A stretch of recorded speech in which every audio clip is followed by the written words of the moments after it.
Alhamdulillah, kita memanjatkan setinggi syukur kita kepada Allah Subhanahu Wa Taala adanya limpah rahmatnya dan keizinannya dapat kita berkumpul pada malam ini, malam Jumaat, InsyaAllah malam yang barakah, untuk kita mengikuti kuliah umum yang kita buat 2 kali seminggu lah.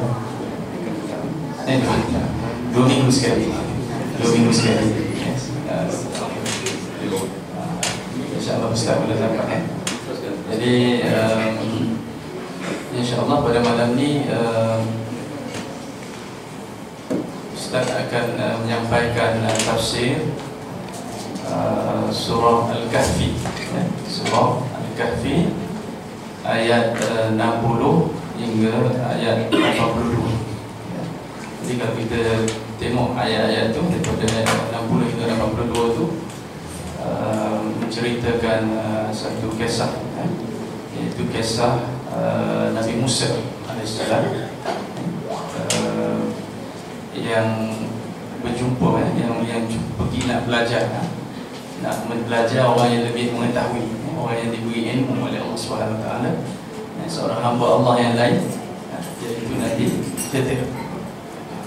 Jadi memang kisah ni satu kisah yang cukup orang kata banyak kita boleh ambil manfaat daripada kisah ni. Dan sebenarnya dalam surah Al-Kahfi itu pun selain daripada kisah ni banyak lagi kisah-kisah lain, kan? Contohnya ada kisah Zulkarnain, silanya ada 4 kisah dalam Kahfi, dan juga Ashabul Kahfi, juga ada dalam surah Al-Kahfi. Lagi ada satu lagi kisah apa? Siapa ingat? Ada 4 kisah dalam surah Al-Kahfi, dan kisah tu semua tu kisah yang besar-besar yang sebenarnya banyak pengajaran yang kita perlu ambil. Walaupun kisah tu dah berlalu, tapi dari segi pengajarannya kita insyaAllah kita boleh ambil dan sentiasa relevan kepada kita, dan dia relevan kepada setiap zaman sehingga sampai ke kiamat nanti, insyaAllah. Jadi malam ini insyaAllah Ustaz akan kupas berkenaan dengan cerita Nabi Musa AS jumpa dengan Nabi Khidir. Jadi ini sebenarnya arahan Allah SWT. Jadi itu kata kita kena ambil ibrah. Jadi ini Allah mengarahkan Nabi Musa supaya pergi cari ada hamba Allah yang dari segi ilmunya lebih daripada ilmu yang ada pada Nabi Musa AS. Jadi insyaAllah tanpa ada melengah masa, saya kepada Ustaz. Bismillahirrahmanirrahim. Bismillahirrahmanirrahim. Assalamualaikum warahmatullahi wabarakatuh. Waalaikumsalam. Alhamdulillah wassalatu wassalamu ala Rasulillah. Allahumma faqihna fid din wa 'allimna ta'wil wa hdina as-siratal mustaqim. Rabbana zidna 'ilma warzuqna fahma. Subhanaka la 'ilma lana illa ma 'allamtana innaka antal 'alimul hakim. Amma ba'd. Alhamdulillah, syukur kita pada Allah Subhanahu Wa Taala kerana pada malam ini sebagaimana yang kita sama-sama berusaha untuk mengaturnya dan sama-sama untuk menjayakannya, Allah telah mentakdirkan kita bertemu lagi pada malam ini.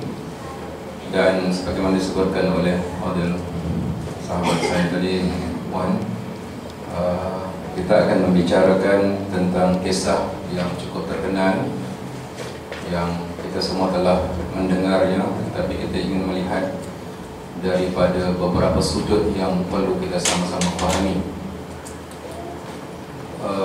Surah Kahfi adalah merupakan surah yang kita kena berusaha untuk membacanya pada setiap hari Jumaat, dan moga-moga kita dapat mengamalkan tilawah surah Al-Kahfi ini dalam kehidupan kita ini. Dan bayangkan kalau anda, anak-anak pemuda kita yang sejak seawalnya telah mengamalkannya, ketika anda berusia 60 tahun anda akan dapat mengenangkan bahawa sejak dari kecil tadi anda telah intizam membaca surah Kahfi setiap minggu. Tentunya rahsia dan rahmat Allah berlipat kali ganda kepada kita. Baik, kita fokuskan bicara kita ini. Ada beberapa petikan daripada hadis Nabi SAW sama dalam Sahih Bukhari ataupun dalam Muslim ataupun Bukhari dan Muslim. Kita mengambil yang mudah untuk kita bicarakan dan dapat kita ambil iktibar. Disebutkan Bani Israel bertanya sesama mereka, siapakah di kalangan mereka ini yang paling alim? Lalu selepas mereka bertanya sesama mereka, akhirnya mereka bertanya kepada Nabi Musa AS. Mereka pergi kepada Nabi Musa, hal ta'lam ahadan a'lam minka? Adakah kamu tahu ada sesiapa yang lebih alim daripada kamu?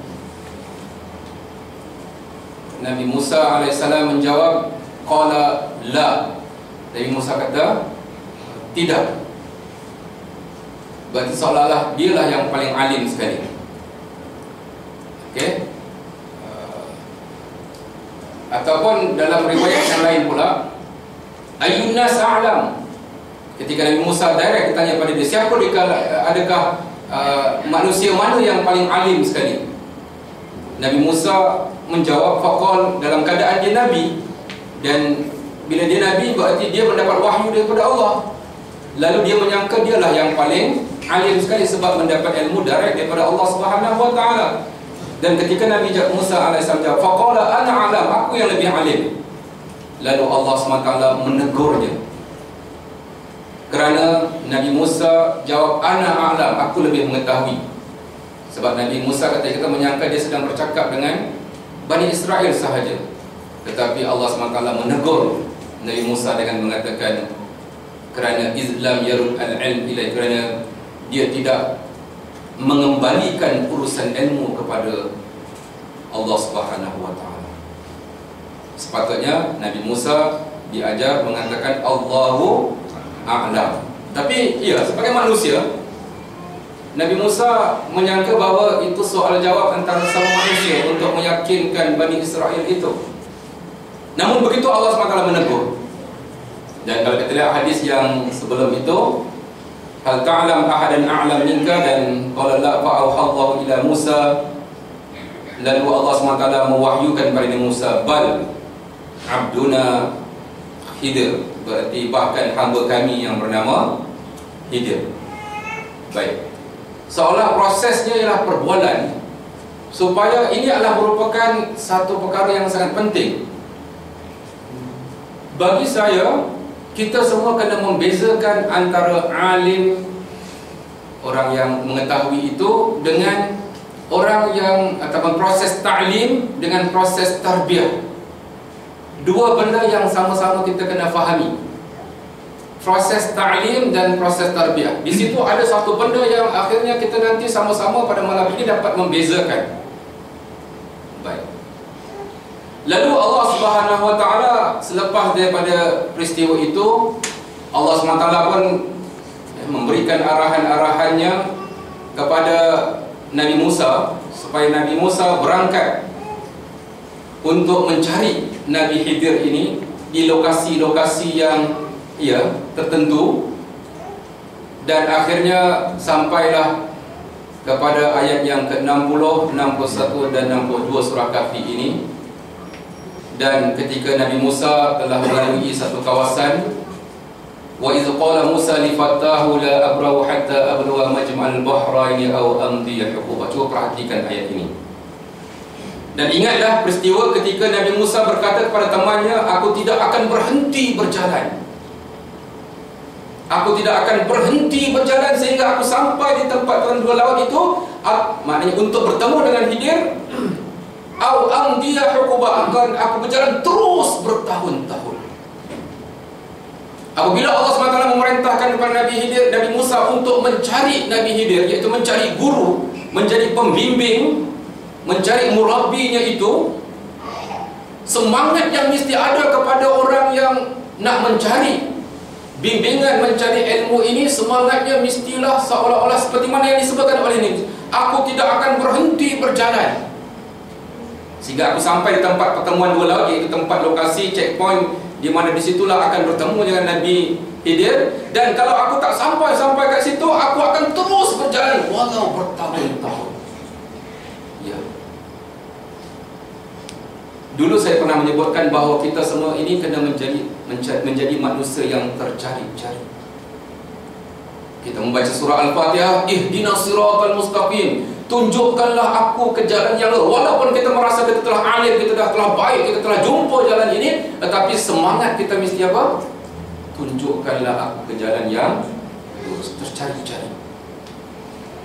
Jalan yang ini bukan jalan yang begini. Saya lindung membayang. Ada tangan juga nampak macam wayang kulit lah. Nah, dan begitu juga cuba bayangkan suasana ketika Nabi Muhammad SAW sebelum mendapat wahyu. Dia secara fitrahnya dapat membezakan antara hak dan batil. Dia tahu ini jahiliyah. Dia tahu ini menyembah berhala, minum arak, mabuk, sistem riba, mencengkam orang, zina, ya, mengkongkong, memperhambakan sesama manusia. Nabi SAW merasa tidak selesa. Tetapi di manakah kebenaran itu Nabi tak bertemu. Dan Nabi tercari-cari. Jiwa tercari-cari ini mesti ada dalam kita semua. Antum sebagai pelajar contohnya mesti ada jiwa tercari-cari dan layan tercari-cari. Dan lihat semangat yang begitu tinggi. Sebaik-baik saja Allah beritahu kepada Nabi Musa, ada yang lebih alim daripada kamu. Sudah tentunya aku sendiri. Tapi oleh kerana kamu tidak menisbahkan kepada aku nak tunjukkan kepada kamu ada manusia yang lebih alim. Cari dia. Nah, semangatnya apa? Aku akan berjalan terus walaupun bertahun-tahun untuk mencari. Maka Allah SWT ringkaskan cerita itu, falamma balagha majma'al bainihima nasiya hutahuma. Dan ketika mereka dah lalu kawasan itu, tetapi Allah SWT mentakdirkan sahabat yang menemaninya itu terlupa untuk menceritakan ketika mereka berehat sebentar, bekalan yang mereka bawa dalam bahasa Arab disebut qadid, daging ataupun ikan yang dikeringkan. Yang telah dikeringkan maknanya sesuai untuk dibawa berjalan bermusafir kerana tahan, tak rosak. Dan ketika berada dekat situ, ikan itu telah ditakdirkan Allah hidup dan kembali ke laut. Maka ya, berlakulah apa yang berlaku tentang suasana itu. Poin di sini, percayalah kalau kita sedang mencari hidayah Allah, kita mencari jalan supaya kita ditarbiah dan dididik, dibimbing. Dari segi iman kita sentiasa dihangatkan. Dan saya percaya apabila kita berada dalam suasana usrah, iman kita akan sentiasa dirangsang oleh murabbi kita, oleh nakib kita, supaya iman itu bukan hanya apa yang kita baca pada buku, tapi sentuhan-sentuhan daripada murakib setiap minggu, saban minggu. Dan sebab itu kita rasa amat pelik kalau orang kata jemu ikut usrah bertahun-tahun. Sebab apa? Dalam suasana usrah itu ada unsur-unsur yang sepatutnya menimbulkan rasa iman. Jangan kata iman ini milik peribadi. Apa tanya pasal iman orang? Jangan. Kita yang meminta untuk hidupkan suasana itu. Nah, biasanya kalau kita sentiasa tercari-cari dan tercari-cari, walaupun kita dah sampai usia 60 tahun, 70 tahun tercari-cari itu, jangan rasa malu, kerana memang itulah yang kita diminta untuk sentiasa tercari-cari.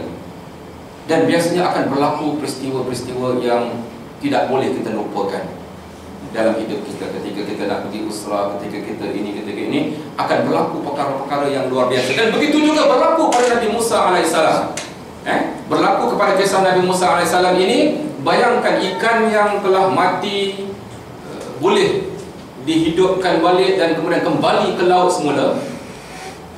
Dan falamma jawaza qala li fatahu atina ghada'ana. Setelah mereka melampaui tempat itu, berkatalah Nabi Musa kepada temannya, bawalah makan tengah hari kita itu. Dan ketika itu pembantu, laqad laqina min safarina hadza nasaba, sebenarnya kita telah mengalami penat. Ya, dalam perjalanan ini mesti rasa penat, dan berehat untuk bina stamina, dan terus berjalan lagi, penat, berehat, terus lagi perjalanan. Begitulah budaya orang mencari kebenaran dan mencari hidayah. Memang ada penat, jangan kata penat, tetapi kepenatan itu kita rehat untuk membina stamina supaya semakin ke depan. Laqad laqina min safarina hadza nasaba, sebenarnya kita telah mengalami penat, lelah dalam perjalanan kita ini.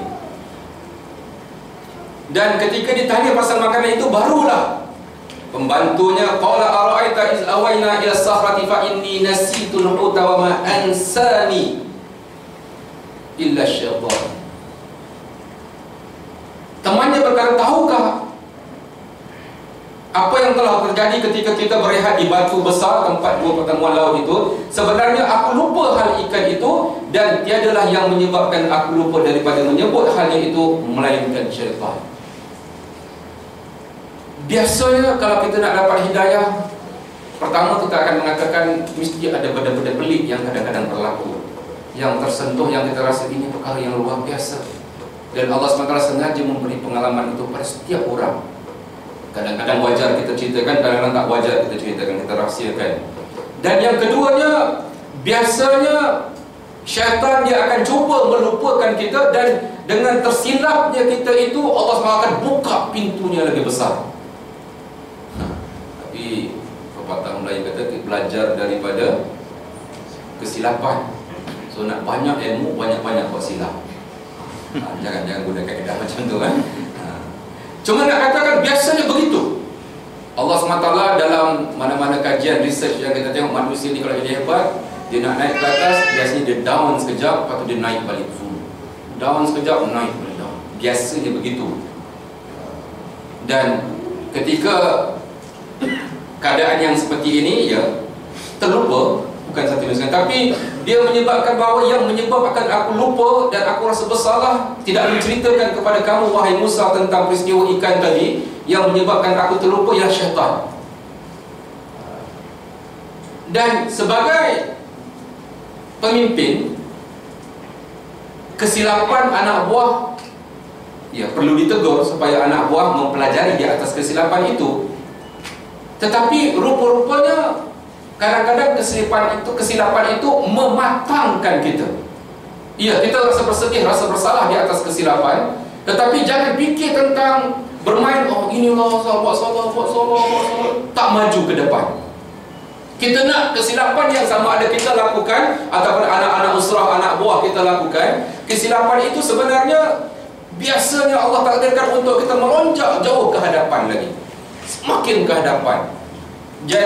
Jadi pemimpin dan pembimbing yang baik, guru yang baik, ketika itu Musa membimbing pembantu dia, dan Musa pula mencari pembimbing atasnya lagi, yaitu Khidir. Dan ketika itu Nabi Musa terus tak membebel.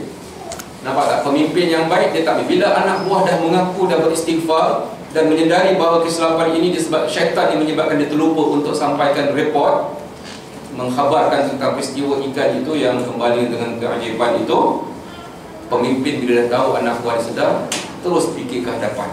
Dan ketika itu dia kata, qala dzalika ma kunna, ini yang kita nak.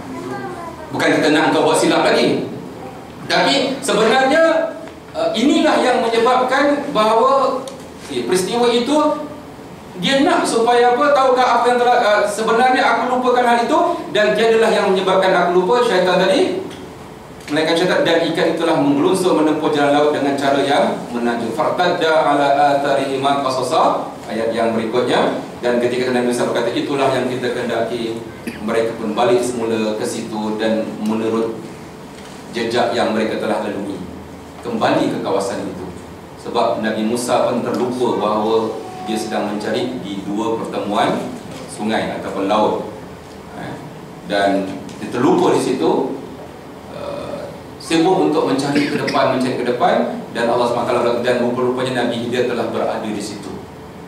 So biasanya kali ini kita mengatakan, untuk kita mendapat satu mutiara yang cukup bersinar, ia biasa tersembunyi dalam lokan yang berada dalam lautan yang kita terpaksa meraba-raba mencarinya.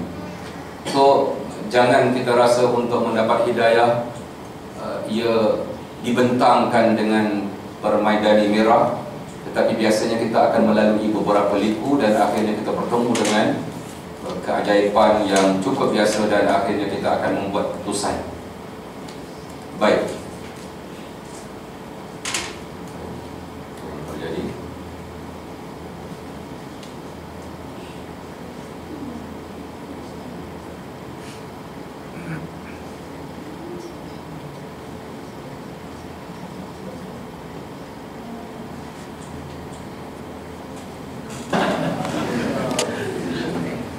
Sebab nak dapat benda baik Jadi Allah SWT ketika menyebabkan Nabi Musa tadi berpatah balik, dan ketika Musa AS berpatah balik, nampak tak saya mengatakan tadi, pemimpin yang baik dia tidak mengungkit-ungkit kesalahan pengikutnya.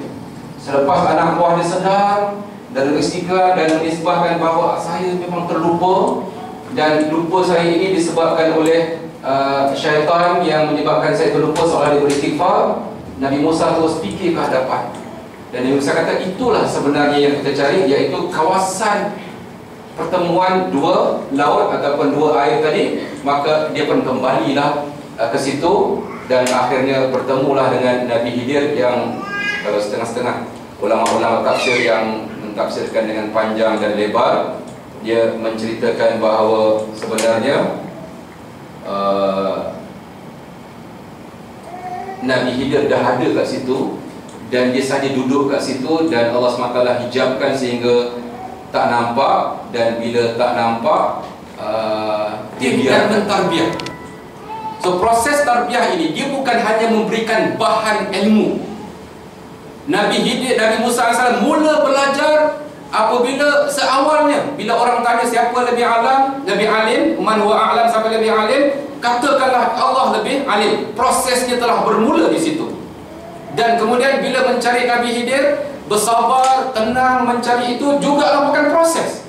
Dan ini yang dikatakan proses mendapat ilmu ini, dia tidak akan bermakna kalau hanya diberikan konten dan bahan sahaja.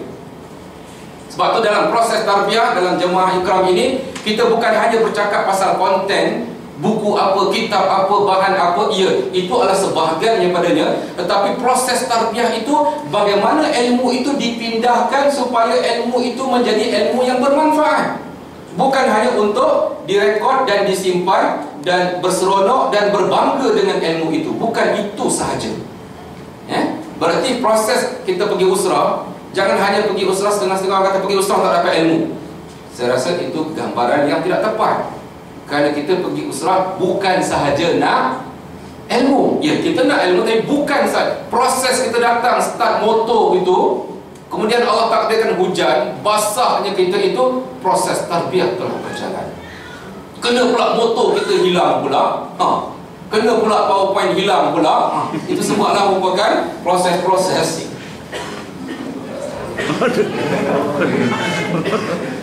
Proses-proses tarbiyah. Siapa kita cancel ya?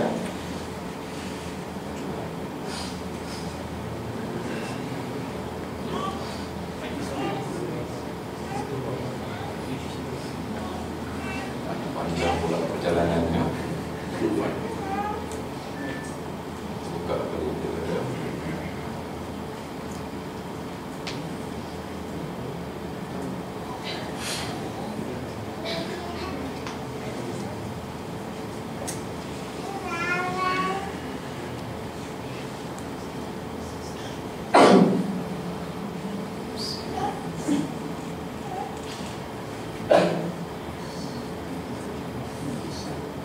Yes.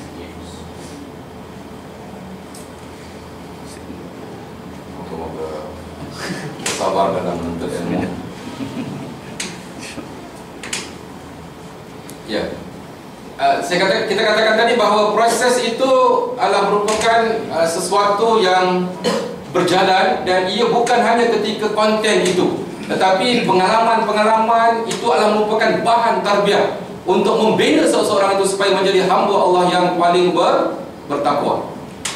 Nah, dan sebab itu kita mengatakan bahawa Nabi Musa pun tadi kembali menapaki jalan yang telah dilalui. Akhirnya fawajada 'abdan min ibadina, maka dia bertemulah dengan seorang hamba daripada hamba-hamba kami yang ataina rahmatan, yang kami telah berikan kepadanya rahmat daripada sisi kami, min indina wa 'allamnahu min ladunna ilma, dan kami berikan kepadanya daripada sisi kami ilmu. Kemuliaan seorang hamba itu apabila ada dua benda yang Allah kurniakan kepadanya. Kalau kita mencari seorang guru, seorang pembimbing, seorang pemimpin, yang kita cari ialah guru atau pembimbing yang pertamanya dia mendapat rahmat daripada Allah, kemudian dia mendapat ilmu daripada Allah. Nampak disebutkan dua, rahmat dan juga ilmu. Bukan hanya ilmu sahaja. Mungkin ada orang itu alim, tetapi dia tidak mampu untuk membimbing kita. Dia alim tapi dia tidak mampu mentarbiah. Bukalah dalam internet, ada sahabat-sahabat saya, guru-guru saya yang boleh menjawab hukum hakam dengan detail. Dia alim tetapi dia tidak mampu untuk membimbing kita. Kita perlukan ilmu, tapi kalau kita nak seorang pembimbing yang ada sifat rahmat yang Allah berikan kepadanya, dan juga dia juga ada ilmu dan mempunyai kekuatan kerohanian, dan ilmu itu pula bukan sebarang ilmu yang seolah-olah kita telah rasakan, ilmu yang min ladunna ilma, yang telah datangkan daripada kami. Inilah akhirnya orang-orang sufi mengambil perkataan ini. Dari segi bahasa Arabnya pun salah, yang dikatakan ilmu laduni. Kataan laduni itu bukan bahasa Arab. Kalau orang Arab yang mencipta kalimah itu, dia tak akan ambil, sebab dia kata mengambil kata mil ladunna. Ladunna, lada sebenarnya dari sisi kami, tapi entah macam mana dia jadi laduni. Tapi maksud laduni yang difaham oleh ahli sufi itu ialah satu ilmu yang terbuka hijabnya dengan Allah Subhanahu wa Ta'ala, dan kita percaya kekuatan itu berdasarkan kepada kesinambungan daripada guru kita yang ambil daripada guru kita, yang ambil daripada guru kita, dan dalam konteks kita sampai kepada Imam Syahid Hasan Al-Banna yang Allah bukakan hijab kepadanya sehingga dia menjadi seorang mujaddid. Dia boleh memperkenalkan balik Islam dalam bentuk yang orang tak sangka pada zaman itu, pada tahun 1928 itu, yang seolah-olah Islam itu dah tak dapat lagi mendapat tempatnya. Tapi guru yang begitu hebat, Imam Hasan Al-Banna, Allah bukakan sehingga dia mampu untuk menerangkan Islam sebagaimana seadanya. Baik, kembali pada kisah ini, maka Nabi Musa AS pun bertemu dengan orang yang dicari-cari, yang sebagai disifatkan oleh Allah Subhanahu wa Ta'ala. Lalu adab kita dengan guru, dengan pembimbing. Qala lahu Musa, hal attabi'uka, boleh tak saya attabi'uka? Ini kita jumpa ayat ini, pernah kita hafal dulu kan, ketika kita membaca, kita menyebutkan dalam ayat hujung surah Yusuf itu, apabila Allah SWT menyebutkan kul hadhihi sabili ad'u ila Allah ala basiratin ana. Ya, kita jumpa perkataan wa manittaba'ani, perkataan ittiba' itu sekali lagi. Dan kali ini disebutkan dengan jelas, hal attabi'uka, boleh tak saya ikut awak, ala an tu'allimani mimma 'ullimta rusyda, boleh tak saya ikut awak sehingga awak mampu untuk mengajar saya apa-apa yang telah diajarkan kepada awak tentang petunjuk. Berarti untuk mendapat ilmu, dia mesti berlaku ittiba', mengikut. Dan sebab itu Imam Hasan Al-Banna memperkenalkan wasilah tarbiyah ini dalam bentuk antaranya usrah dalam jemaah ikhwan muslimin, kerana proses itu berlakunya ittiba'. Kalau kita belajar dengan seorang alim di universiti, ya, kita pergi kuliah balik, periksa dan sebagainya, ia tidak menjadi ittiba'. Ilmu yang sebenarnya yang boleh membimbing kita, yang boleh menyebabkan berlaku perubahan kepada akhlak kita. Sebab kalau ilmu itu diajar di peringkat SPM, Tauhid Uluhiyah, Tauhid Rububiyah, diajar oleh seorang guru yang tidak bertakwa dan tidak membimbing, dia cuma menyampaikan ilmu, maka proses pendidikan itu tidak berlaku. Proses tarbiyah tidak berlaku. Proses tarbiyah berlaku apabila berlakunya proses ittiba' dan akhirnya ketika terbukalah ta'lim itu. Sebab tu perkataan itu anda lihat dua kali, hal attabi'uka ala an tu'allimani. Boleh tak saya ikut awak supaya awak dapat mengajar saya? Kerana proses untuk mendapat ilmu ini berlakunya ittiba'. Sebab itu dalam proses usrah yang kita perkenalkan, yang kita bawa, kita bimbing itu berlakunya proses ittiba', dan dalamnya ada nilai-nilai ilmu yang sama ada solid dalam bentuk bahan usrah dalam perbincangan itu, ataupun ilmu-ilmu yang berkaitan datang dalam program yang diatur. Sebagai seorang pembimbing, guru sentiasa mengingatkan anak muridnya, qala innaka lan tastati'a ma'iya sabra. Sesungguhnya engkau tak akan mampu untuk bersabar. Sebab seorang guru biasanya dia akan challenge, dia akan cuba cabar anak murid dia. Sebab dengan mencabar itu, anak murid dia akan lagi kental. Kalau Nabi Musa ini tak cerdik, engkau tak akan mampu ikut aku untuk belajar. Kalau tak mampu, tak apalah, kebalik je lah. Dia habis begitu. Tetapi sebenarnya kata-kata guru itu akan menyebabkan Nabi Musa akan lebih membetulkan posisi dia ketika nak belajar. Guru dia kata lagi, wa kaifa tasbir? Macam mana kau boleh bersabar? Ala ma lam tuhit bihi khubra. Pada perkara yang kau tidak mengetahui secara meliputi, maknanya big picture. Jangan main lagi. Nabi Khidir gunakan perkataan daripada apa? Big picture, helicopter view, apa lagi? Melihat daripada atas keseluruhannya. Sebab apa? Dakwah dan tarbiyah ini tidak boleh hanya dilihat depan lutut kita sahaja. Dan ia mesti disampaikan oleh pembimbing yang melihat dalam bentuk besar dan luasnya keperluan-keperluan yang perlu dilihat, sehingga kita nak memastikan Malaysia ini menjadi sebuah negara yang melaksanakan syariat Allah dan khilafah dan sebagainya. Ia tidak boleh dilihat depan lutut kita sahaja, ia perlu dilihat secara besar. Dan sebab tu guru itu dia kena melihat dakwah ini bukan hanya terbatas di Shah Alam sahaja, ia bukan terbatas di Kelang sahaja, di Kajang sahaja. Ia perlu dilihat dalam bentuk di negeri Selangor, ia perlu dilihat dalam bentuk Semenanjung Tanah Melayu, ia perlu dilihat dalam bentuk Malaysia, Sabah, Sarawak, ia perlu dilihat di Indonesia, Thailand, Filipina, ia perlu dilihat sampai Asia Pasifik, ia perlu dilihat dalam satu dunia ini. Dan sebab itu guru yang kita pilih mesti mempunyai sanad yang tersambung dengan guru yang berautoriti. Nabi Khidir mengatakan, engkau tak akan sabar untuk memahami ilmu yang aku ajarkan, kerana engkau tidak mengetahui secara lam tuhid, maknanya meliputi, khubra dalam bentuk yang meliputi. Tetapi kita katakan sekali, guru, pembimbing itu dia mesti jual mahal pada anak buah tu. Kalaulah usrah ni murah kat kaki lima, siapa nak ikut usrah nak duduk sini? Siapa nak usrah duduk dalam radio? Itu taklah nama dia usrah kan. Tapi orang nak kata itu usrah lah, tak apa kan. Jadi usrah yang kita faham bukan macam tu kan. Usrah kita faham dia ada unsur-unsur yang tersendiri. Dan sebab itu bila guru tadi mencabar, engkau tak akan sabar, engkau macam nak kalau faham kalau kau begini, rupanya guru tadi mencabar supaya Nabi Musa mengemaskan minda setnya dan berkata, qala satajiduni insyaallah sabira. Wahai guruku, engkau akan dapati yang aku ini orang yang sabar. Kerana untuk mendapat ilmu dalam proses ittiba ini memerlukan satu yang sabar, yang dia perlu diisytiharkan dulu. InsyaAllah anak akan sabar, InsyaAllah anak akan sabar. Mengapa? Tanyalah anak bab semayang nanti.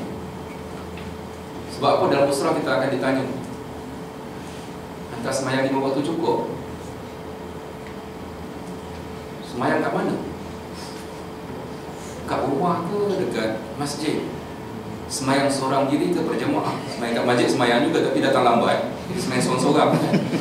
Tapi jawab dia pandai, semayang kat masjid, cover. Padahal tu nakit kena tanya detail lagi. Yang katakan semayang kat masjid tu berjemaah ke tak? Jadi imam pula tu, oh hebat je, rupanya imam buat lambat. Pandai jawab dia kan, jawab tak habis. Tapi maknanya dalam usrah kita akan dan dedahkan diri kita untuk Inilah dikatakan intibah. Dan sebab itu akhirnya dia satajiduni insyaallah sabiran, kau akan dapati aku ini orang yang sabar, wala a'si laka amra. Saya tidak akan a'si, maknanya melanggar segala perintah-perintah yang kau berikan. Lalu guru tadi meletakkan syarat. Nampak, saya tekankan kat sini, apabila kita terlibat dalam tarbiyah, menyerahkan diri kita untuk dibimbing oleh guru kita, dan guru kita sebenarnya dibimbing oleh guru yang lain, dan guru kita itu dibimbing oleh guru-guru yang lain. Sebenarnya proses ini adalah merupakan, sekali lagi saya ulang banyak kali, kena faham bahawa dia bukan hanya matter of content sahaja, bahan, buku apa, kitab apa, tetapi ia meliputi apa yang berkaitan. Dan sebab itu guru tadi meletakkan syarat supaya mula proses tarbiyah itu berjalan. Qala fa'in ittaba'tani, kau nak ikut aku, fala tas'alni an syai'in hatta uhditha laka minhu dzikra. Tunggu sehingga aku akan beritahu pada kamu tentang apa yang aku maksudkan itu. Berarti melatih sabar. Sebab otak kita ini kadang-kadang terlalu laju. Macam-macam kita nak buat ini, tapi sebenarnya kita tidak ada kemampuan untuk itu. Dan kita tertipu dengan cita-cita kita yang berubah menjadi angan-angan. Dan sebab itu ia memerlukan pada proses. Dan sebab itu Allah SWT sengaja memberi suasana pengalaman itu supaya dapat dirasakan oleh orang yang mengikut itu. Syaratnya jangan tanya. Bukan tak boleh bertanya, kerana dalam proses ilmu kena bertanya. Miftahul ilm as-su'al. Anak kunci kepada ilmu bertanya. Even kalau kita baca Quran pun kena bertanya. Kenapa Allah letak bahagian atas, kenapa tak bahagian bawah? Kenapa yang ni begini, kenapa begini? Kena bertanya. Tadabbur ayat. Kena bertanya, kenapa Allah depankan ni, kenapa belakangkan ini, kenapa ayat ni dulu, kemudian ayat tu, kenapa? Ya, kena bertanya. Kerana dengan bertanya itu kita akan mendapat jawapan. Dengan jawapan itu kita akan susun, dan akhirnya kita menjadi al-fahmu, kita faham. Ya. Tetapi dalam konteks ini nak belajar, jangan tanya dulu. Sebab apa? Ada suatu benda, message yang nak disampaikan. Okey, bukan tak boleh tanya, tapi tangguhkan bertanya. Sebab ada sesuatu yang ingin diajarkan di sini. Maka kita lihat lagi, berjalanlah mereka, fantalaqa hatta idza raqiba fis safinati kharaqaha qala akhraqaha litughriqa ahlaha laqad jita syai'an imra. Kita lihat berjalanlah keduanya, dan saya insya-Allah tiga perkara ini saya tidak akan detail sebab tiga-tiga peristiwa ini saya percaya antum semua telah melaluinya. Mereka berjalan dalam lautan, lalu mereka menompang kapal, dan kemudian selepas ditompangkan atas kapal itu, Nabi Khidir membocorkan sikit kapal itu. Dan sebagai seorang Nabi yang menegakkan syariat dan undang-undang dan peraturan, secara spontan terus Nabi Musa bertanya, qala akhraqta hal tughriqa ahlaha laqad jita syai'an imra. Patutkah engkau bocorkan, dan sedang akibat pada itu akan menenggelamkan semua penumpang-penumpang ini? Sesungguhnya engkau telah melakukan satu perkara yang besar. Dahlah bagi tumpang, kemudian bocorkan habis semua sampai tenggelam pada ini. Sebab apa? Ya memang kita kena ambil perkara yang logik. Tetapi bagi perjuangan yang besar, ada benda-benda yang kadang-kadang kita kena pejamkan mata dulu. Sebab banyak benda yang kita ingin lakukan. Sebab tengok daripada apa tadi? Big picture. Jangan kerana kita nak buat big picture ini, benda-benda kecil ini telah membatalkan perjuangan dan dakwah ini. Kadang-kadang kena diamkan. Tak kisahlah cakap pasal hari ini, kalau orang bercakap pasal negara, menegakkan hudud, katakan, tiba-tiba berdasarkan kepada strategi yang lebih matang, tak boleh sebut hudud dulu, tukar kepada negara berkebajikan. Lepas tu pertikaikan pula ada kebajikan, kita nak tegakkan hudud. Bukan tak nak tegakkan hudud, tapi saya betul kat majlis ni. Ini kematangan dalam dakwah. Itu kalau politik kan. Tapi kalau kita tengok jamaah ini lebih besar daripada itu. Bukan hanya politik sahaja. Dan kematangan inilah yang menyebabkan kita jadi hebat. Dan jangan sangka, dan bukan nak menyalahkan Nabi Musa. Nabi Musa kena bertanya, tetapi adabnya tangguhkan soalan. Jangan tak bertanya. Kebajikan lah. Tidak tanya apa itu kebajikan, apa tujuan apa. Oh, apa yang mau nampak perjuangan. Dan Islam ini bukan hanya hudud saja. Islam ini lebih besar. Oh, macam tu. Oh, mana akan terbuka benda itu. Nampak tak? Jangan tak bertanya. Tapi oleh kerana ilmu terlalu luas, tak mestinya bila anda bertanya seorang pendakwah yang telah merancang dakwah ini bertahun-tahun, guru-guru kita, abang-abang yang balik daripada United Kingdom, yang balik daripada Mesir, balik daripada Kuwait, balik daripada Jordan, bercantum bergaul merancang dakwah ini sehingga tertubuhnya jemaah yang barakah ini, dan mengajak teman-teman untuk datang bersama-sama dalam kuliah tafsir ini dengan agenda-agenda dakwah yang besar. Ia merupakan suatu benda yang dibentangkan dengan begitu besar, bukan benda juz'i yang kecil-kecil. Okey? Nabi Khidir tak sabar. Bila tak sabar, tu nak test tadi tu. Lalu Nabi Khidir ingat, qala alam aqul innaka lan tastati'a ma'iya sabr. Aku dah kata engkau tak akan mampu untuk bersabar. Nah, ini sekali lagi saya mengatakan bahawa bila tadi cabaran daripada guru, maka murid tadi akan memantapkan diri dia balik, kemuaskan balik diri dia. Engkau akan satajiduni, insya-Allah engkau akan dapat aku sabar. Lalu Allah SWT test melalui peristiwa dengan dalam kapal yang pertama ini. Nabi Khidir seolah-olah test, Allah SWT yang atur. Dan bila ditegur, innaka lan tastati'a ma'iya sabra, aku dah kata engkau tak akan sabar. Dan spontan murid tadi akan kemuaskan diri dengan mengatakan, qala la tu'akhizni bima nasitu. Janganlah engkau janganlah engkau ambil kira terhadap apa yang kelemahan yang aku lakukan, bima nasitu, tentang aku lupa. Dan seolah-olah janganlah menjadikannya suatu benda yang engkau ambil kira. Dan akhirnya tak dapat kita meneruskan proses ini seolah. Berarti murid tadi akan kemaskan diri. Dan inilah tarbiyah sebenarnya. Buat silap, tegur. Buat silap, tegur. Buat silap, tegur. Dan dia berjalan. Jangan buat silap, gugur terus. Tak datang usrah lagi. Tidak. Dan inilah akan dapat rasakan kemanisan. Guru tadi akan maafkan, tak apa. Kenapa datang lambat?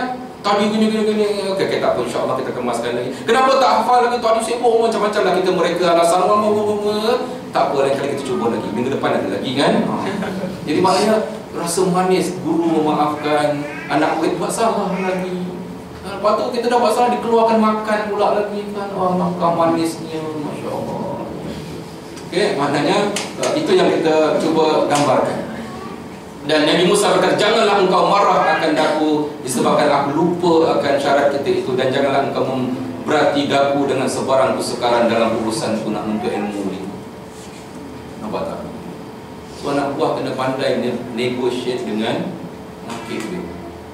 Apabila nakib nak bersilat depan dia payah. Bila nakib tegur dia, baca ayat ni. Qala la tu'akhizni bima nasitu wa la turhaqni min amri usra. Tiup dia.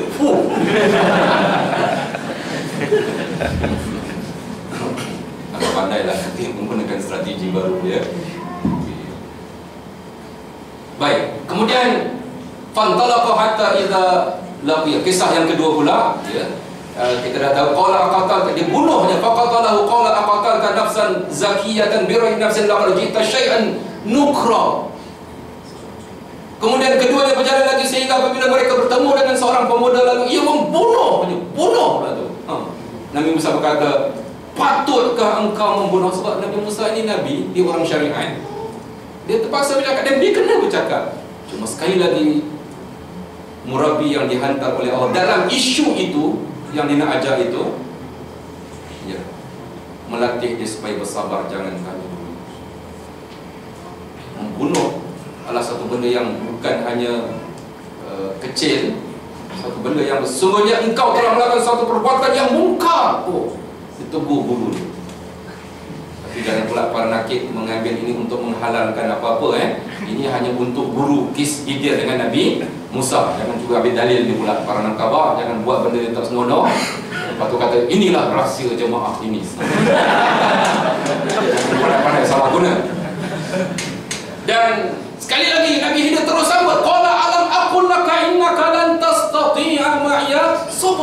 Aku dah kata engkau tak akan mampu untuk bersamaku.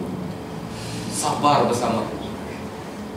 Dan sekali lagi memantapkan, kemaskan balik atas kesilapan. Oh, macam mana aku boleh lupa? Astagfirullahaladzim. Qala in sa'altuka an syai'in ba'daha. Dan sekiranya kalau aku tanya lagi.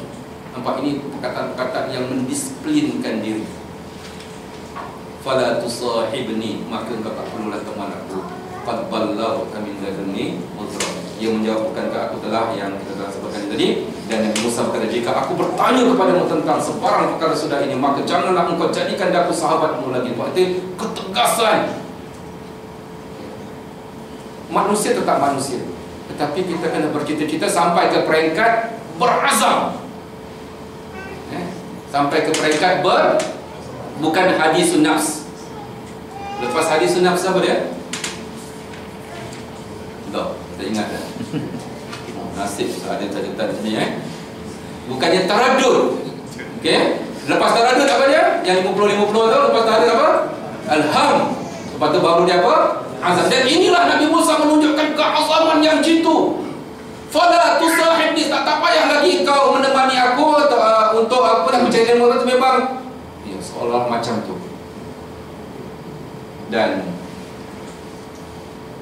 kali ketiga, fantalaqa hatta iza ataya ahla qaryatin istad'ama ahlaha fa abaw an yudhifu ma fawajada fiha jidaran yuridu an yanqadha fa aqama qala la syi'ta lattakhazna alayhi ajra. Kali ini kemudian keduanya berjalan lagi sehingga apabila mereka sampai kepada penduduk sebuah bandar, mereka minta makan kepada orang itu, lalu mereka enggan menjamu mereka. Kemudian mereka dapati di situ kedua-duanya, Nabi Musa dan Nabi Khidir, dapat satu tembok yang hendak runtuh. Lalu ia membinanya balik, support balik tembok itu. Dan Nabi Musa berkata, Nabi Musa kali ini mencadangkan pula. Tadi bertanya kan, kali ini apa? Mencadangkan. Kalau syi'ta lattakhazta alaihi ajra. Jika engkau mahu, tentu engkau berhak mengambil upah mengenai. Sebab pergi minta makanan tak bagi. Lepas tu nampak tembok runtuh, kalau runtuhnya habis, satu kampung tu akan tenggelam. Nabi dia betul kemas kampung tu. Dah peluh-peluh penat. Inilah kadang-kadang kita pandai-pandai bagi cadangan. Pada tempat yang tak patut kita bagi cadangan. Semua nak jadi ahli syura dalam jemaah. Semua nak cakap tak henti-henti kan. Selagi ada keyboard tu, selagi itulah jari dia mencadang kan. Bukan kerja dia pun kadang-kadang kan. Tapi tak apa, nak mencadang tak ada masalah. Tapi dalam proses ini seolah-olah jangan bertanya, melainkan tiba masanya. Dan jangan mencadangkan apabila tiba dalam konteks ini. Dan terus saja disambut oleh Nabi Khidir, qala hadza firaqu baini. Cukup sedih bila kita mendengar ayat ini. Inilah masa perpisahan antaraku dengan sebenarnya kalau kita lihat, apabila kita belajar kat universiti, anda menyangkakan bahawa hari yang paling kemuncak anda dikira dapat ilmu ialah hari anda dapat apa? Hari convocation. Diberikan sijil. Dapat tapi sebenarnya proses ilmu itu telah mula dan bila haza firaqu baini wa baini ini bukan bererti Nabi Musa gagal. Kena faham bila cantiknya Allah nak mengajar ini, bukan berarti Nabi Musa gagal. Sebenarnya betul-betul dah habis lesson dia. Konten yang nak diajar tu dah habis. Silibus yang diberi oleh Allah kepada Nabi Khidir untuk disampaikan kepada Nabi Musa itu dah habis. Cuba cara menyampaikan habis berita itu menyebabkan Nabi Musa tak akan lupa. Dan kita menyangka bahawa, dan Nabi Musa pun seolah-olah ketika soalan itu menyangka bahawa tak dapat ilmu. Sebab apa? Lupa 3 kali. So sabar, tak sabar, so sabar, tak sabar, so sabar, akhirnya tamat lah. Habis tak dapat ilmu apa? Silap kalau kita menyangka ayat itu begitu. Rupa-rupanya Nabi Musa telah, bila sebut haza firaqu baini wa baini, inilah perpisahan antara aku dengan kau, berarti telah berlaku convocation itu. Okey, cuma pendetilan satu nak diuga dan ini aku beritahu pada kau bitakwi malam tastati alai. Apa yang kau tak sabar itu? Tapi bayangkan, berarti tarbiyah ini bukan hanya perbezaan ilmu pada anak, tapi merasakan itu. Rasa itu, dan sebab itu kita selalu ulang dalam proses tarbiyah. Salah satu wasilah di Musrah ini kita akan tekankan bagaimana nakib itu pandai menyentuh perasaan iman, dan ahli-ahli usrah saling antara sama-sama mewujudkan suasana imaniyah, kehangatan iman itu. Itulah proses tarbiyah sebenarnya. Komputer saya ada, kali ini dia pula menguji anda. Taklah anda kata komputer ustaz dah koman sangat dah. LCD antum pun ada masalah juga kadang-kadang. Karena wara'ahum malakun ya'khudhu kulla safinatin ghasba. Adapun perahu itu adalah dipunyai oleh orang miskin yang bekerja kat laut. Oleh itu, kalau aku bocorkan dengan tujuan hendak mencacatkannya, kerana di belakang mereka nanti ada seorang raja yang merampas setiap kapal perahu yang hebat, yang tak rosak. Barulah datang hikmah, barulah datang kepada Nabi Musa. Kenapa maqasid, apakah tujuan yang Allah SWT mensyarahkan kepada Nabi Khidir untuk membocorkan kapal itu, untuk merosakkan kapal itu? Bila diterangkan rasionalnya, tujuannya ialah begini, barulah Nabi Musa menerima, oh, kalau begitulah yang Allah takdirkan.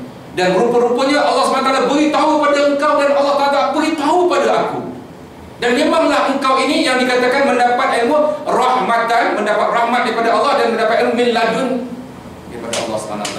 Kerana dalam peristiwa kapal itu mesti dibocorkan, Allah beritahu pada engkau dan tak beritahu pada aku. Dan bila Allah dah beritahu pada engkau, dia menjadi syariat kamu wahai dia, dan sepatutnya memang aku tak bertanya. Nampak tak? Dalam konteks itu.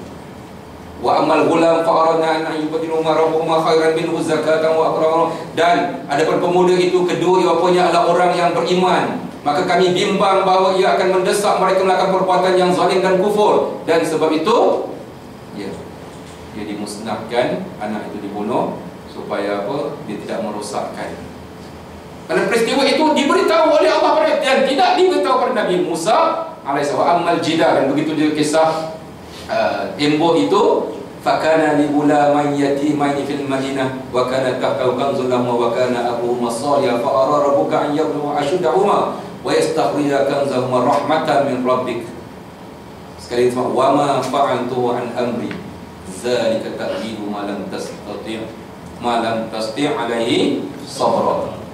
Oleh itu kami ingin dan berharap supaya Tuhan mereka gantikan mereka anak yang lebih baik daripadanya tentang kebersihan jiwa. Dan ada pun tembok pula, jadi punya oleh dua orang anak yatim di bandar itu, dan di bawahnya ada harta terpendam, kepunyaan mereka, dan bapa mereka pula adalah orang-orang yang saleh. Maka Tuhanmu menghendaki supaya mereka cukup umur dan dapat mengeluarkan harta mereka pada masanya nanti, maknanya bila terpendam dikeluarkan itu.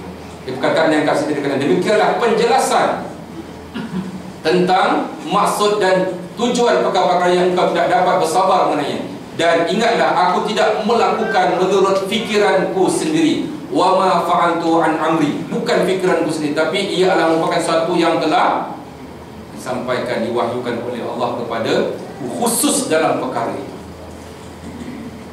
Banyak peristiwa pengajaran yang boleh kita petik daripada kisah itu, dan Imam Nawawi dan Ibnu Hajar ketika mensyarahkan hadis ini dipetik daripada itu. Pertama, antara pengajaran-pengajaran yang dapat kita petik, disunatkan bermusafir dalam urusan mencari ilmu walaupun sejauh mana. Disunatkan kita kena bergerak. So kalau kita duduk di rumah saja, jangan anda sangka tiba-tiba ada orang ketuk pintu, tok tok tok tok, siapa? Saya ilmu, masuklah. Dia tidak akan jadi begitu. Untuk akan dapat ilmu ni kita kena keluar. Kadang-kadang, dan kita tengok masyarakat umum, alhamdulillah mereka mempunyai semangat yang tertentu. Kita dengan kefahaman kita, dengan kualiti kita, kita cari ilmu dengan kualiti yang sesuai kita, dan alhamdulillah masyarakat kat luar dia sanggup dalam menyangka mencari ilmu, dia sanggup buat gitu. Kita tengok kalau Ustaz Al-Zahar mengajar, berapa ramai orang datang. Sebab apa? Orang tercari-cari, tak tahu yang dia carinya apa kan. Ya, ilmu Ustaz Al-Zahar Masya Allah begitu tajam ketika jawapan-jawapannya. Dan semalam saya mengambil masa dekat sejam, buka semua YouTube dan kekek-kekek saya ketawa seorang-seorang. Okay, tak apa, masyarakat cari sebab nak cari jom ke cari apa tu pulang pada mereka, tetapi ada unsur-unsur ilmu sesuai dengan umum. Jadi bagi kita yang ditarbiyah, kita akan mencari ilmu yang lebih serius lagi, lebih mendalam, dan kita tidak memperkecilkan orang lain. Yang penting manusia ini kena bermusafir keluar untuk mencari ilmu, dan masyarakat akan menjadi matang bila hadir ilmu-ilmu macam tu. Ya, untuk permulaan sesuai untuk mereka, tapi untuk kita kena cari yang lebih serius lagi, dengan kita menghormati kemampuan-kemampuan yang ada. Disunatkan menambah ilmu, walau semakin banyak dipelajari, maka semakin tahulah kita yang kita ini belum banyak lagi yang kita belum ketahui. Maknanya, saya terjemahkan bahasa dia pun berbelit juga. Maknanya bila kita mula belajar, akhirnya kita tahu banyak lagi yang aku tak tahu. Contohnya barangkali malam ini anda mendengar tafsir ini, dulu aku dengar lain tafsir ni, oh punya ada lagi, oh banyak lagi. Bulan depan jumpa ustaz lain belajar, lain pula, bertambah lagi ilmu. Sebab ilmu ini macam tu, dia ada masa dia akan menjadi luas, dan ada masa dia kecilkan. Ada orang suka bercakap panjang-panjang, ada orang suka cakap pendek-pendek. So berdasarkan kepada, dan itulah yang dikatakan ilmu yang cukup dahsyat. Disunatkan kepada orang alim untuk merujuk kepada dan berbincang dengan orang yang lebih alim daripadanya. Dan sebab itu alangkah indahnya dalam tarbiyah ini, ya, para nakib, para murabbi kita itu, mereka ada pertemuan-pertemuan liqa murabbi pula.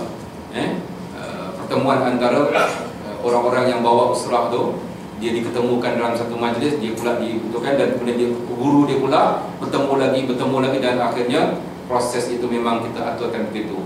Orang yang lebih alim akan belajar lagi dengan orang yang lebih alim daripada yang akan belajar, dan akan bermuzakarah antara satu sama lain.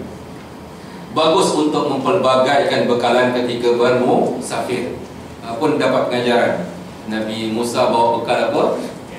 Padi, ikan kering itu. Anda pun kalau ni jalan, bawalah air, bawalah jajan. Mana tahu tengah-tengah kuliah asal-asal ngantuk, keluarkan daripada beg tangan tu coklat, pasing-pasing kat belakang kan. Mata saya tajam kan. Orang lelaki jangan harap lah nak bawa benda macam tu kan. Okay, mana ada bekal. Tapi alhamdulillah bawa-bawa tak sempat nak makan. Sebab nak tengok slide tak sempat nak makan, tak apa, balik makan. Yang penting bawa bekal. Kita kalau balik ada zat dalam perjalanan kita. Zadun, bukan Z-A-T, zadun, bekalan. Ada berhadapan dengan guru, menghormati para masyayikh dan elakkan berbantah-bantah dengannya pada perkara yang tak perlu kita berbantah-bantah. Mentakwilkan apa yang tidak dipahami dari perkataan, pergerakan dan perbuatan. Sebab kadang-kadang kita kena takwil, barangkali bertanya, tapi jangan terus tanya, buat andaian dulu. Rupanya proses membuat andaian itu, itulah proses seorang itu dia boleh menjadi alim dan menjadi hebat. Sebab apa? Dia berfikir. Nabi kisah Umar bin Khattab, ada 16 ketika dan keadaan yang dia terfikir, dan akhirnya selepas dia bertanya pada Rasulullah SAW, Allah turunkan wahyu, seolah wahyu itu menjawab kepada soalan Sayyidina Umar. Sedangkan kita tahu wahyu itu telah diciptakan di Lauhul Mahfuz lagi, telah diletakkan di langit bumi, dan tiba-tiba diturunkan kerana Umar bertanya. Alangkah dahsyatnya. Sebab apa? Umar seorang yang beriman, dia bertanya bukan nak mempertikaikan, tapi dia bertanya kerana apa? Mencari sesuatu, tercari-cari kita kata. Sullatun minal awwalin wa qalilun minal, dan sebagaimana dalam surah Al-Waqiah, antara tempat yang menunjukkan bahawa Sayyidina Umar telah berfikir macam tu. Menepati janji dan meminta maaf bila gagal menepati. Jadi ini proses tarbiyah. Jadi kalau anda tak hafal surah mana-mana ketika diminta oleh nakib, jangan rasa terlalu dosa besar. Sebab dia adalah normal berlaku macam tu. Yang penting minta maaf. Lepas tu buat lagi. Minta maaf dan cuba baiki. Dan inilah proses. Berhukum dan berpegang dengan zahir sebelum muncul sesuatu di sebaliknya. Kena andaikan. Kenapa jemaah buat macam ni? Kenapa tulisan macam ni? Kenapa barangkali? Oh kalau tidak, kenapa? Dan tak menjadi salah untuk bertanya. tapi bertanya dengan sopan. Nabi sendiri ditanya dalam perang perang Khaybar sendiri, perang Badar, perang Khaybar, ketika Nabi nak berkemah depan kubu orang Yahudi yang begitu tinggi tu, Nabi nak berkemah ke setempat dan open. Berarti kalau dipanah oleh musuh direct kena. Lalu sahabat bertanya, ya Rasulullah, adakah ini wahyu? Dalam perang Badar pun sahabat bertanya, dan itu juga dalam perang Khaybar, dan Nabi kata tidak, alangkah baik kalau kita ke belakang sikit supaya apa? Bila mereka panah tak kena pada kita dan kita nampak musuh. Dan sahabat itu betul, dan mereka kemas balik, berpatah balik ke belakang, cari kawasan-kawasan yang ada lindungan. Dan ini adalah merupakan berhak untuk, tapi sebelum itu cuba dengan sopan mengandaikan adakah terfikir atau tak terfikir. Utamakan diri dalam ibadah dan sunat, utamakan orang lain dalam urusan dunia. Dalam keadaan ini kita kena utamakan diri kita dalam urusan ibadah dan utamakan orang lain dalam urusan dunia.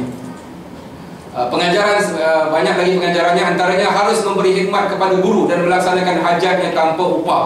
Kita tengok macam mana Abu Hurairah, antara sahabat yang berkhidmat kepada Rasulullah, bawa kasut Rasulullah kemari dan memberi khidmat.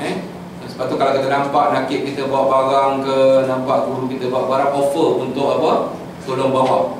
Walaupun ajak-ajak ayam pun tak apa. Tapi offer, mana tahu disuruh sungguh dapat pahala. Maknanya ya, ini adalah merupakan adab, dan kita boleh memberi khidmat kepada, sentiasa rendah diri pada ilmu yang ada, kerana kita menyangkakan ada orang yang lain lebih alim daripada kita, lebih alim daripada kita, lebih alim daripada kita. Sentiasa ucap Allahu a'lam. Ini petikan-petikan daripada pengajaran-pengajaran yang dipetik, sama ada daripada Ibn Hajar sendiri ataupun Imam Nawawi. Sentiasa berpegang kepada hukum syarak walau tidak tahu rahsia pensyariatannya, bahawa apa yang dibuat oleh Nabi Musa itu mengikut syariat Nabi Musa. Ya, membunuh tak boleh, ini tak boleh, dan pegang pada syariat itu, jangan pandai-pandai ubah. Tetapi apabila kita diberitahu ada alasannya, maka ketika itu kita dapatlah mempelajarinya. Okey, ayat ini jangan kita mengatakan bahawa syarak itu tidak penting. Dan sebab itu saya mengatakan ramai orang sufi yang silap faham. Dia mengatakan bahawa syariat itu tak penting. Kisahnya tengok Nabi Musa, boleh bunuh orang, boleh ini Nabi Khidir boleh. Sebab apa? Ilmu batin lebih tinggi lagi daripada ilmu syarak. Tak tepat. Sebenarnya Allah SWT minta Nabi Musa belajar Nabi Khidir kerana nak melengkapkan ilmu syariat yang ada pada Nabi Musa, supaya syariat itu lengkap dan dimasukkan dengan nilai-nilai ketinggian yang ada pada Nabi Khidir AS. Maka jadilah dia sesuatu yang mantap. Jangan disalahartikan peristiwa. Harus berhujah dan bertanya pada urusan ilmu. Ya, tidak menafikan. Dan sebab itu Nabi Musa terus bertanya. Bila berbeza pandangan, rujuk kepada asas ilmu. Asas ilmu. Petikaikan dan bertanya, tapi akhirnya bersedia murid. Dan akhirnya Nabi Khidir memberikan asas ilmu itu, kerana dalam bab itu adalah khusus yang telah Allah berkuasa menentukan apa-apa terhadap hamba-Nya, kerana Dia adalah pemilik hamba-Nya itu. So ilmu qada dan qadar itu, ya, begitu kadang-kadang Allah berikan pengecualian, dan pengecualian inilah satu benda yang cukup luar biasa. Pengecualian api yang membakar dikecualikan kepada Nabi Ibrahim, lautan yang boleh terbelah pada Nabi Musa dan sebagainya. Ini adalah merupakan bagaimana Allah SWT nak menunjukkan besar dan hebatnya ilmunya. Harus guru bertanya kepada muridnya. Nampak tak? Guru kena bertanya supaya murid memantapkan diri. Sila tanya soalan kepada saya sekiranya dapat mengawal dari penyakit-penyakit hati. Maknanya, kalaulah guru itu dia boleh kawal diri dia, ada apa-apa nak bertanya, silakan bertanya. Tapi dalam hati dia, jangan dia sombong. Sebab diingatkan. Sebab apa? Kalau sombong, kalau dia jawab kata, oh tengok aku yang paling alim kat sini, siapa nak tanya? Tanyalah, tanya. Tak ada orang tanya. Rosak hati dia. Jadi maknanya, sekiranya seorang guru berhak dan boleh bertanya. Hidupnya kembali ikan mati yang dikeringkan itu tanda Allah mampu urus hari kebangkitan. Ini juga disebutkan. Kalau ikan yang dah mati, dah kering tu boleh hidup dan boleh kembali ke laut dan hidup semula, tentunya Allah SWT mampu untuk menimbulkan hari kebangkitan. Okey, sebelum kita menamatkan sebagai latihan, dan sebelum kita buka pertanyaan, saya ingin latih praktis. Dah lama kita tidak menghafal bersama-sama satu hafazan yang telah diajar oleh Imam Syafi'i rahimahullah kepada murid-muridnya. So ramai-ramai ikut dan cuba faham dalam bahasa Arab. saya akan mengelak untuk menterjemahkan, tapi kalau anda boleh faham bahasa Arab, memang anda hebat. Lan tanalul ilma, ikut Muhammad. Lan tanalul ilma illa bisittin.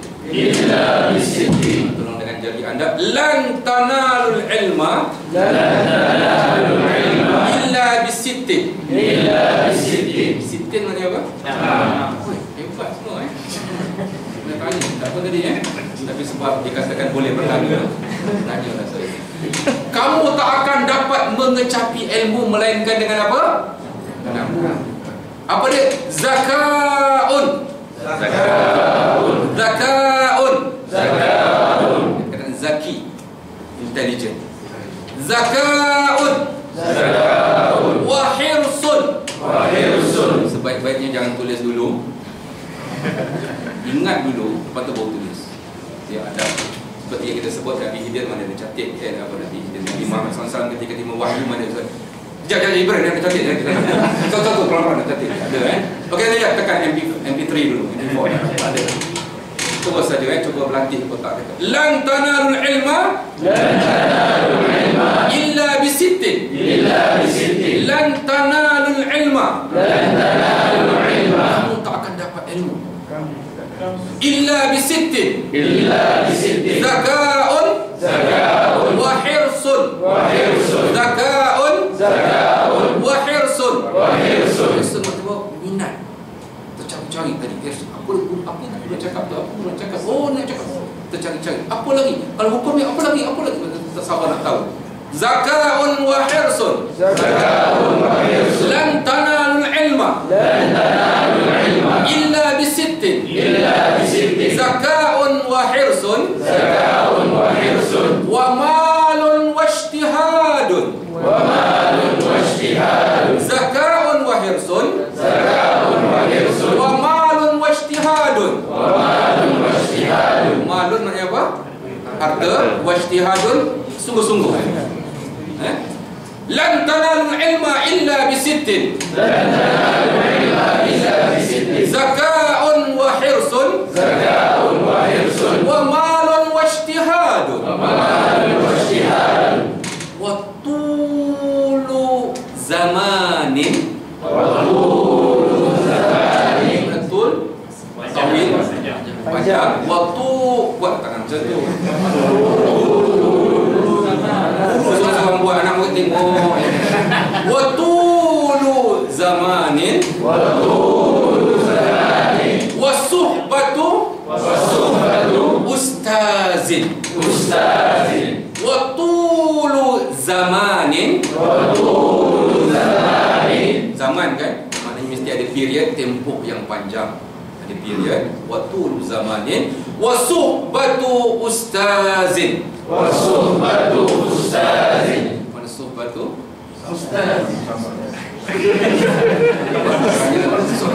Sampai mana sahabat dengan hebat anda Okay, lan tanalul ilma illa bisittin. Zakaun wa hirsun wa malun wa ijtihadun wa tulu zamanin wa suhbatu ustaz. Lan tanalul ilma illa bisittin. Zakaun wa hirsun wa malun wa ijtihadun wa tulu zamanin wa suhbatu ustazin.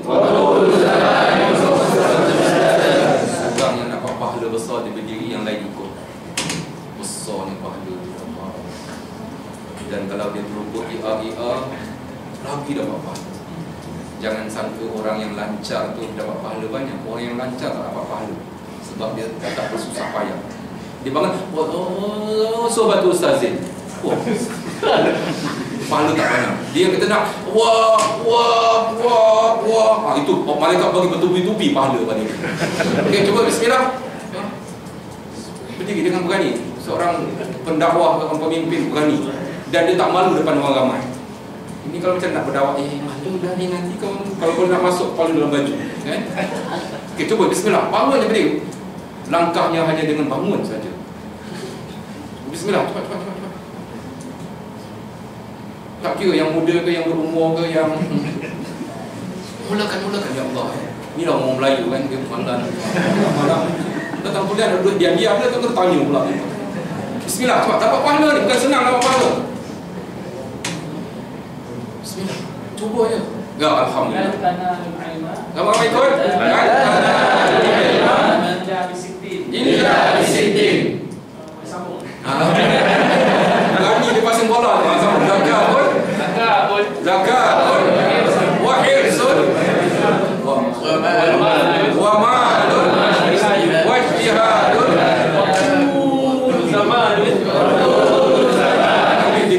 Dia tiru guru dia buat. Wasuk batu ustaz. Masya Allah. Hebatnya. Cuba soal lagi. Bismillah. Bukan ni.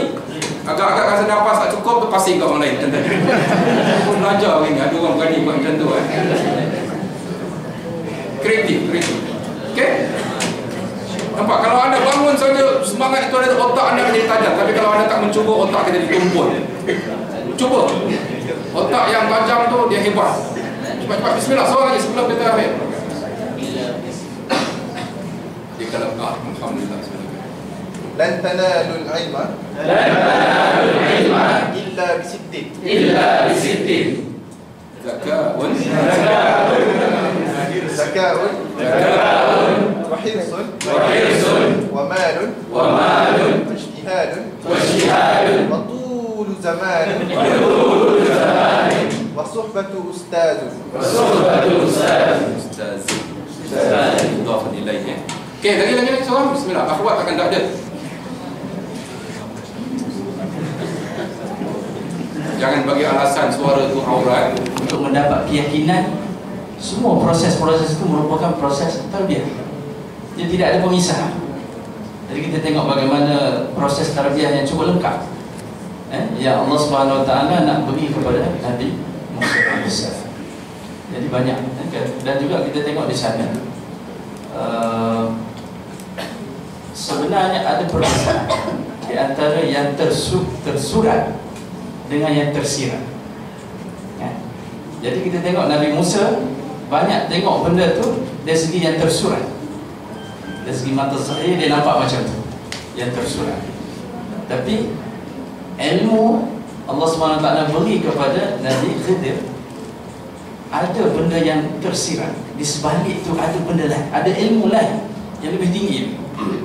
Ada pengajaran ibrah yang perlu diambil oleh Nabi Musa. Sebab tu kita tengok, kita jangan tengok benda yang tersurat semata-mata.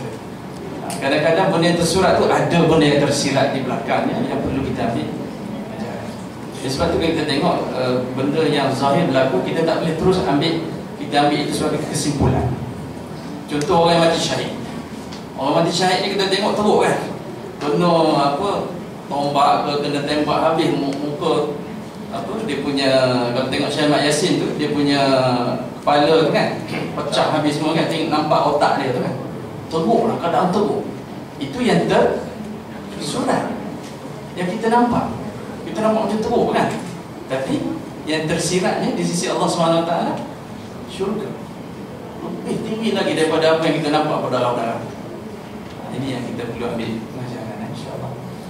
InsyaAllah nak buka juga soalan kepada kawan-kawan kalau ada soalan. Sebab tadi pun dalam Muktamar MISG, Malaysian Islamic Study Group, dia bukan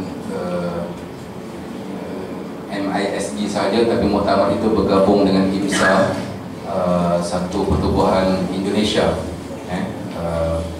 Satu yang unik, pelajar-pelajar Malaysia adalah merupakan terdiri pada rakan-rakan sebaya anda yang sedang belajar di sana.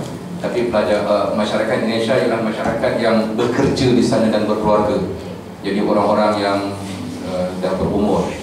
Jadi untungnya pelajar-pelajar Malaysia kat sana, IMSA yang sponsor banyaklah sebab orang dah bekerja profesional kan. Jadi oleh kerana Indonesia ramai dan dia bawa beberapa imam-imam yang bertugas di masjid-masjid dekat seluruh US. Dia bawa 4-5 orang. Ada orang Arab, ada orang Indonesia, ada orang Pakistan, dan mereka juga bersama-sama dalam konferensi itu, dalam muktamar itu. Dan kita dapati bahawa walaupun statistik umat Islam di Amerika bertambah, tapi angka itu jarang dikeluarkan secara resmi. Sebab apa? Beberapa imam-imam itu mengatakan bahawa data itu ada pada kami, tapi kami tak keluarkan semua sebab kita takut kebimbangan. Sebab kalau diberitahu pertambahan itu begitu banyak, yang akan menyebabkan panik di kalangan musuh-musuh Allah Subhanahu Wa Taala. Tapi pertambahan itu semakin meningkat dan keterbukaan semakin bertambah, walaupun selepas peristiwa 11 September beberapa tahun yang lalu telah menyebabkan gerakan Islam semua terpaksa mengemas balik diri mereka kerana tidak boleh buat cara terdedah, dan mereka dituduh, mereka bermacam-macam di tempat kerja dan sebagainya. Ya, itu tahun pertama, tahun kedua selepas peristiwa itu.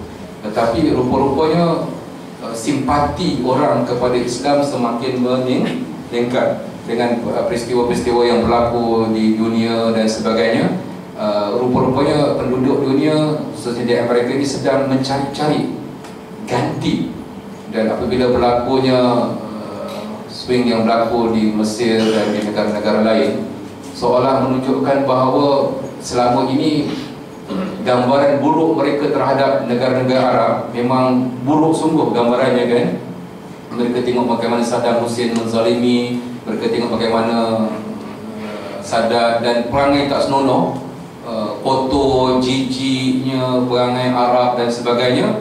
Mereka menyangka itulah Islam. Tetapi bila berlaku revolusi di sana sini, mereka mengkaji kenapa perlu tukar pemerintah.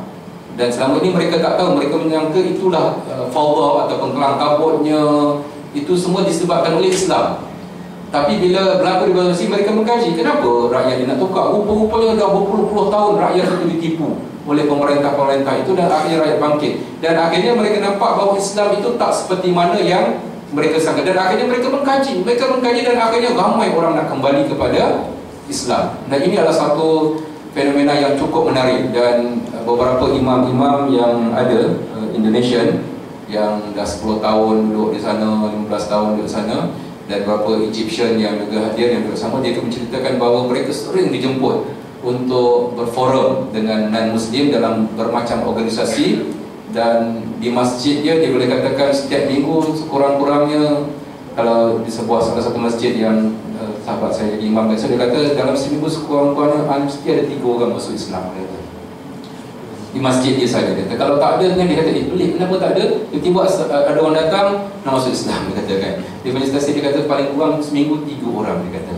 Jadi bila dia kontak masjid lain pun ya macam tu lebih kurang, kan. Dan bukan black sahaja, tapi termasuk yang white American, maknanya orang kulit putih pun macam tu. Dan alhamdulillah saya biasa tengok TV macam mana berinteraksi dengan negro, orang kulit hitam. Tapi itu saya dapat semayang dekat Las Vegas, sebuah masjid. Dulu Las Vegas memang tak ada masjid, sekarang di Las Vegas yang ada 4 masjid. Besar masjid tu, saya paling heran dan seronok saya pergi kat masjid tu. Kemudian bila keluar tu tengok orang, sebab duduk depan kita tak tahu, kan. Tengok belakang ramai tu. Bila keluar tu tengok orang black ni berniaga. Kawasan tu banyak black, dan dia kata assalamualaikum bro, hey man, how are you? Beliau sungguh. Tak sangka, kan. Rambut dia panjang, kan. Tu yang saya bergambar dengan Facebook saya. Seronok bergambar dengan dia, ketawa mesti peramah sungguh, kan. Dia jumpa, dia peluk sama dia, kan. Ada buat joke, kita tengok sampai saya kata dekat sahabat-sahabat, nanti tangguh program sekejap, saya nak tengok suasana itu. Sebab saya nak bermuayasyah tengok. Jadi rasa seronok. Dan bertemu dengan beberapa orang yang sebenarnya saya tanya daripada mana. Ada seorang tu Iran, tapi dia orang Kurdish, jadi dia Sunni lah, kan. So saya kerja apa, dia kata dia ada kilang es krim. Kenapa mana depan, dia kata. Maknanya dekat Las Vegas orang Islam buka kilang es krim.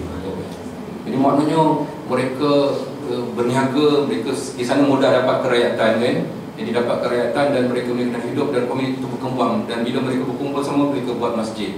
Dan ketika program MISG tu dengan IMSA tu, bila kami cek, rupanya belanjanya sampai 38,000 US dollar. Sebab 1,000 orang peserta yang datang. Dan pada malam itu mereka short 18,000.